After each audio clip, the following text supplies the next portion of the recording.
Então, durante essa tempestade, Tetel, eita!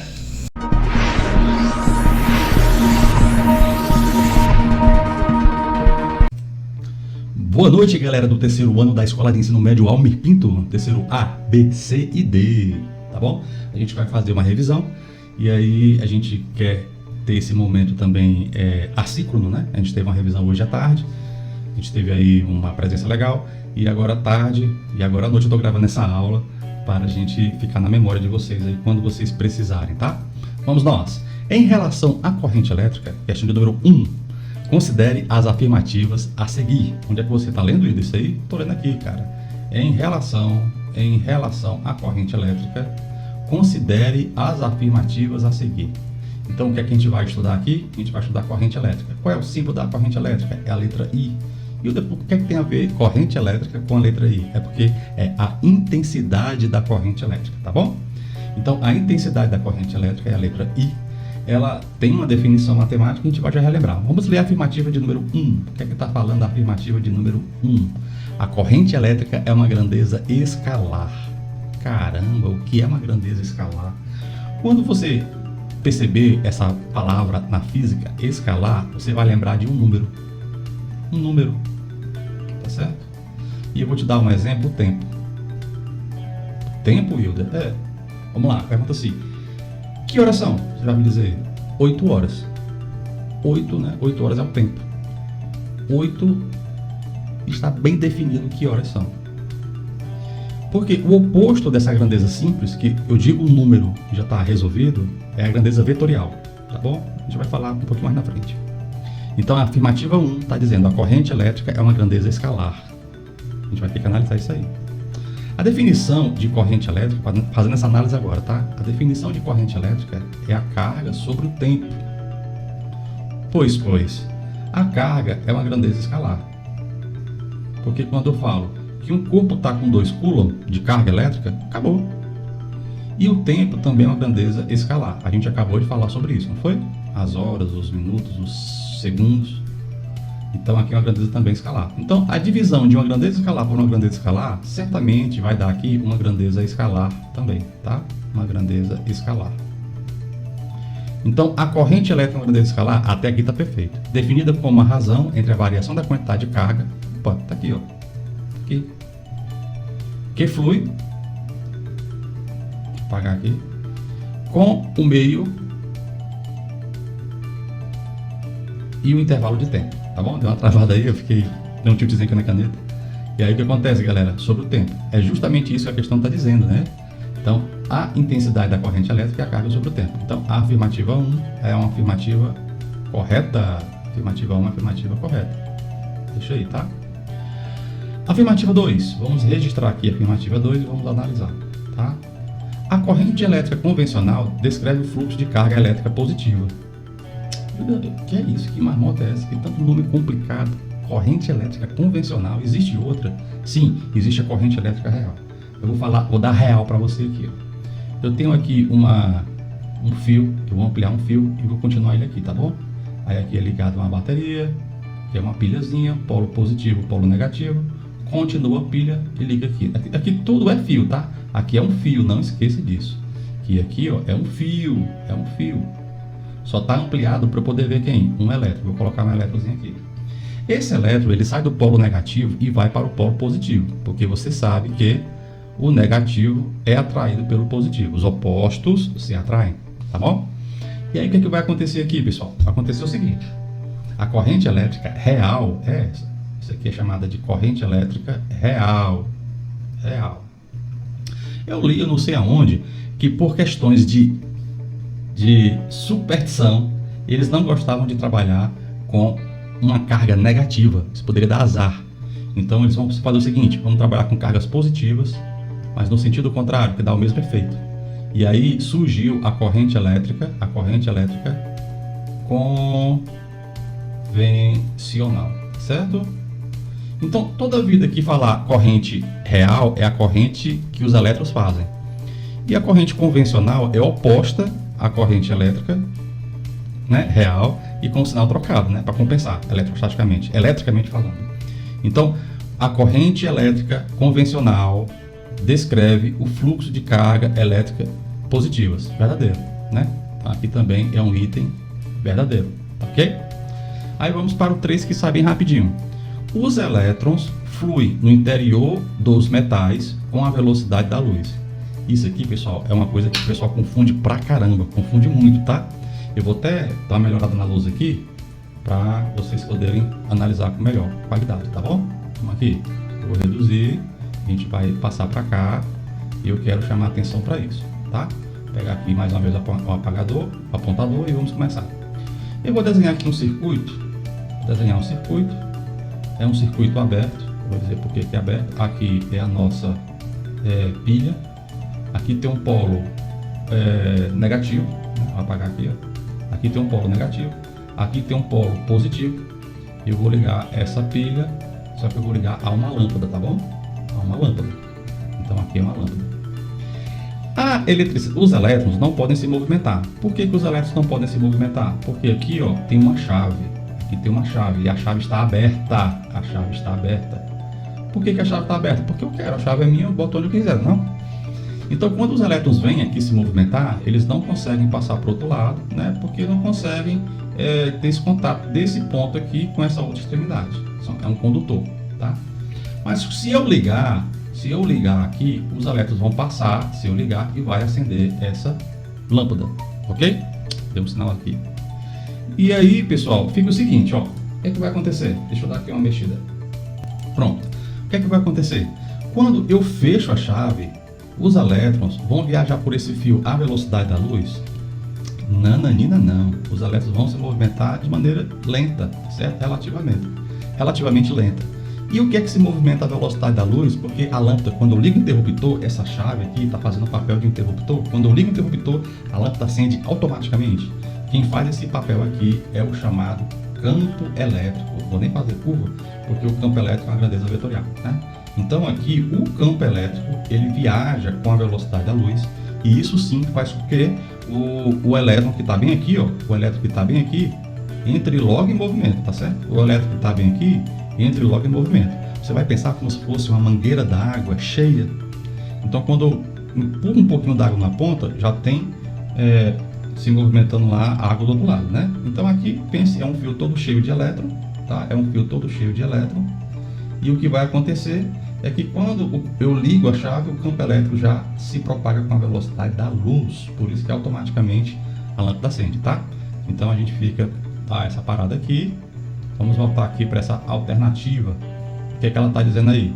Os elétrons fluem no interior dos metais com a velocidade da luz. Isso aqui é falso, porque a velocidade é relativamente baixa, tá certo? Então você não marca. E aqui é justamente o que a gente falou. O campo elétrico é o responsável por fazer cargas elétricas se movimentarem no circuito elétrico. Aqui é corretíssimo, foi o que a gente acabou de explicar. Então, resumindo aí, ó, a gente tem a afirmativa 1, 2 e 4, que são verdadeiras, ok? Fica aí, vamos para a próxima questão. Um abraço, valeu!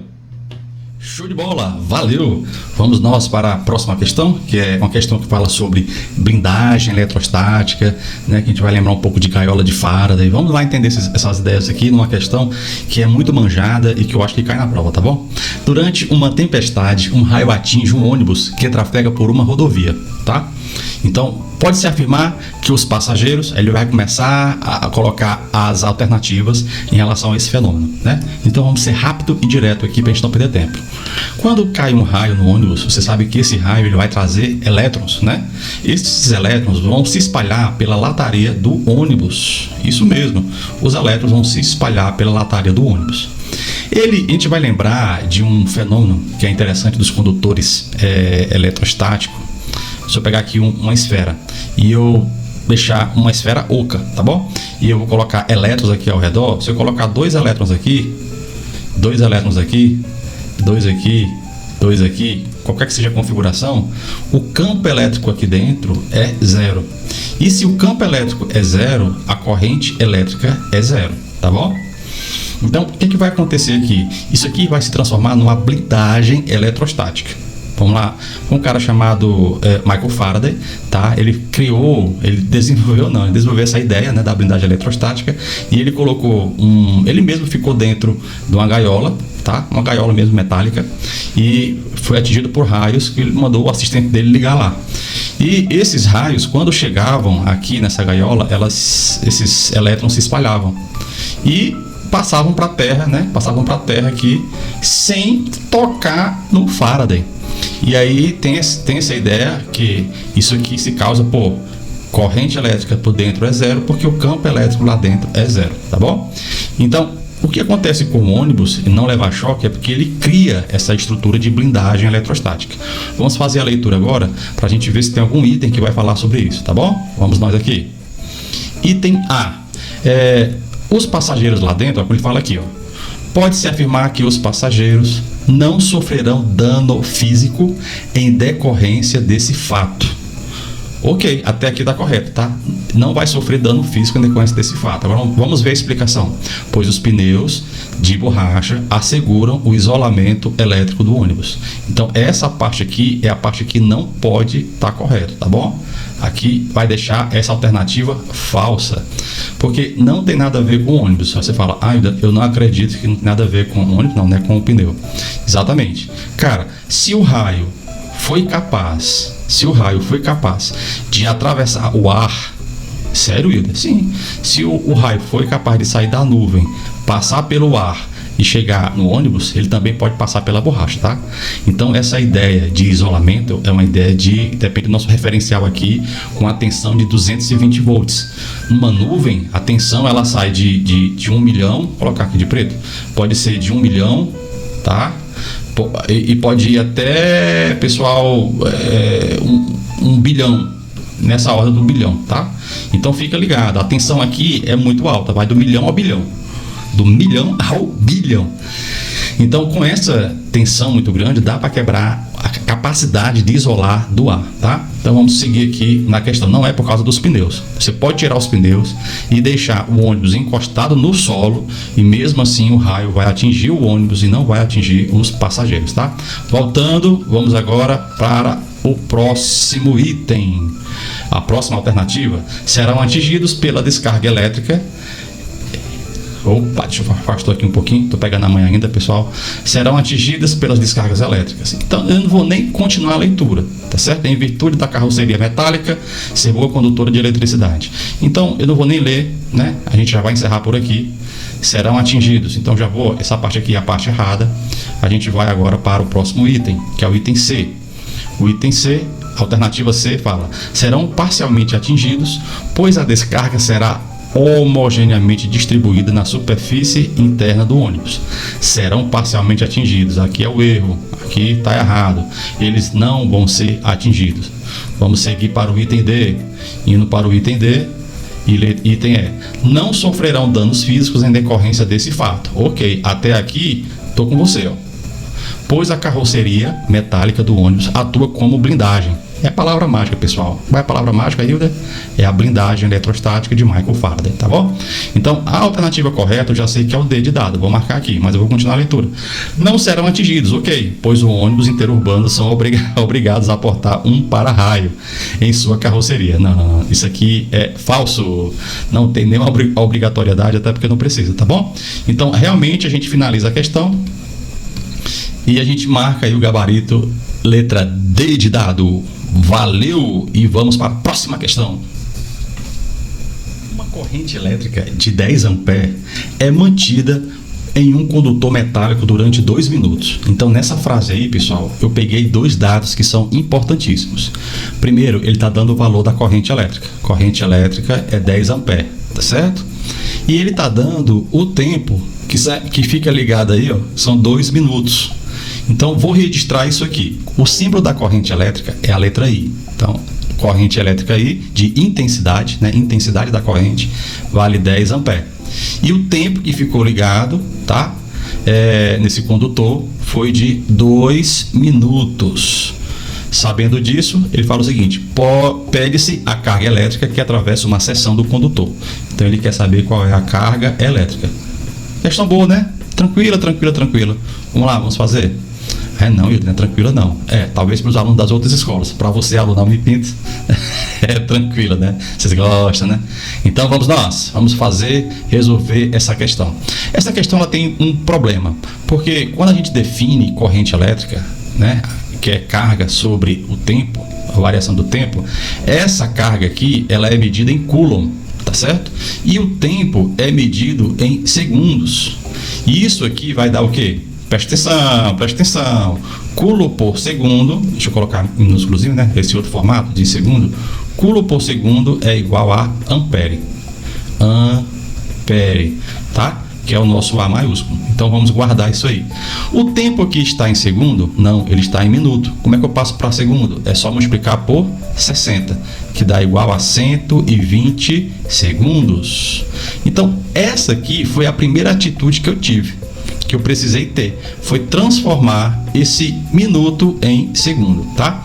E depois eu venho para cá e vou resolver a questão propriamente dita. Então, corrente elétrica é igual a carga sobre o tempo, repetir a equação novamente, vamos substituir. Quem é a corrente? 10. Quem é a carga? Eu quero descobrir. E em qual tempo? 120 segundos. Com isso a gente chega na carga elétrica de 1.200 Coulomb. Qual é a afirmativa correta? A gente vem aqui, ó, e marca a alternativa B de bola. Próxima questão. Ok, questão última, pra gente ir para casa, né? Vamos lá. O que consome mais energia elétrica? Um banho de 30 minutos com um chuveiro elétrico de potência 5.000 watts ou uma lâmpada de 60 watts que permanece ligada 24 horas? Certo? Então é uma questão que vai envolver consumo, para saber qual é a energia que eu vou gastar, tá bom? Então vamos só colocar aqui energia, o símbolo da energia vai ser a letra E, vou colocar aqui, tá bom? E vai ser a potência vezes o tempo que vai ficar ligado. Vamos pensar desse jeito. Agora você sabe que a Enel ela cobra com unidades diferentes. Vou registrar aqui, ó. O tempo não é em segundo como na corrente elétrica. O tempo que a nossa prestadora de serviço de eletricidade, ela olha o tempo em hora. É melhor pra gente, tá? Depois eu posso explicar por quê. E a potência é medida em kilowatt, ok? Então, isso aqui é um produto. Kilowatt vezes hora. Então, a unidade de energia, quando a gente for olhar aqui, ó, a unidade de energia, ela vai ser nada mais, nada menos do que o quilowatt-hora. Tudo bem? Vai ser o quilowatt-hora, a unidade de energia. Então, energia pode ser joule, pode ser quilowatt-hora, pode ser calorias, mas a Enel coloca para nós a unidade de energia elétrica como quilowatt-hora, tá? É melhor, porque o número fica menorzinho, tá? Essa unidade ela é bem grande. Então, o que é que vai acontecer aqui? O que é que a gente vai combinar? A gente percebe que na primeira, que é a parte do chuveiro, vamos colocar aqui, ó, chuveiro, tá? Chuveiro. Então esse chuveiro aí, ele tem, qual é o tempo que ele fica ligado aí? O tempo é de 30 minutos. A gente já leu, não foi? São 30 minutos. Mas o tempo a gente viu que não é em minuto. O tempo aqui, ó, é em hora. Já coloquei aqui para você, ó. É em hora, tá bom? Então o que é que vai fazer aqui? Como é que eu passo de minuto para hora? Vai ser simples. Eu vou dividir por 60. Então aqui dividindo por 60, a gente já sabe que é meia hora, né? Vou colocar, ó, 1 sobre 2 hora. Ah, não gosto assim não, Hilda. Vou colocar mais bonitinho, ó. 1 sobre 2 hora, meia hora. Como é mesmo? 30 minutos tem meia hora. E como é que eu passo de minuto para hora? Bom, de minuto para hora é só você dividir por 60. Vem aqui e registra, ó. Divide por 60, tá bom? E vamos ver a potência do chuveiro. A potência do chuveiro, vou colocar aqui, ó, é de 5.000 watts. Como é que eu passo de watts para kilowatts? Vamos registrar aqui no nosso borrãozinho aqui do lado. Então, de watts, perdão pessoal, estou pegando a prática ainda dessa caneta. De watts para kilowatts, eu só vou dividir por 1000. Eu vou dividir por 1000. Então, dividindo por 1000, isso aí dá nada mais, nada menos do que 5 kilowatts. Então as unidades estão bonitinhas. O tempo está em hora, ó, do jeito que está aqui. A potência está em kilowatt. Então está tudo preparado aí para calcular a energia. Vamos calcular a energia agora do chuveiro. Energia é a potência vezes o tempo. Então, a energia do chuveiro, quanto é a potência? 5 kW. Quanto é o tempo? Meia hora. Então, a energia do chuveiro é igual a 2,5, e a gente repete, ó, kilowatt vezes hora. Vai dar o kilowatt hora. Só isso. Vamos fazer a mesma coisa para a gente treinar, para ver se a gente entendeu mesmo, para a lâmpada. Registrando aqui, ó, lâmpada, tá? Lâmpada. E vamos para os dados. Qual é a potência que ele deu da lâmpada aí? A potência foi de 60 watts. E qual foi o tempo? O tempo foi de 24 horas. Eu tenho boa notícia com o tempo, né? Porque já está em hora. Vamos só pegar esse watts da potência e transformar em kilowatts. Vamos nós. O que é que eu vou fazer? Olhe bem, se eu tenho watts e quero passar para kilowatts, é só eu dividir por 1000, que vai dar igual a 0,06 kilowatts. Pronto, fiz isso. Agora eu posso perceber que a potência está em kilowatts, o tempo está em horas, e eu posso calcular a potência aqui com a equação. Posso calcular a energia com a equação potência vezes o tempo, ok? Estou aprendendo a mexer com esse programa e estou dando umas travadas aqui, é bem lá. Então, a energia dessa lâmpada é igual. Quanto é a potência? 0,06. E o tempo? 24 horas. Então, a energia que essa lâmpada vai consumir é de 1,44, fazendo esse produto, tá? Kilowatt-hora. E aí, respondendo a questão, o que consome mais energia? Então, a resposta é que o chuveiro, a energia do chuveiro é maior do que a energia da lâmpada. E aí a gente encerra. Justifique. Já justificamos, né? Esses cálculos aí justificam tudo. Mas valeu e até a próxima. Boa prova, boas férias e bom São João. Boas festas juninas. Um abraço.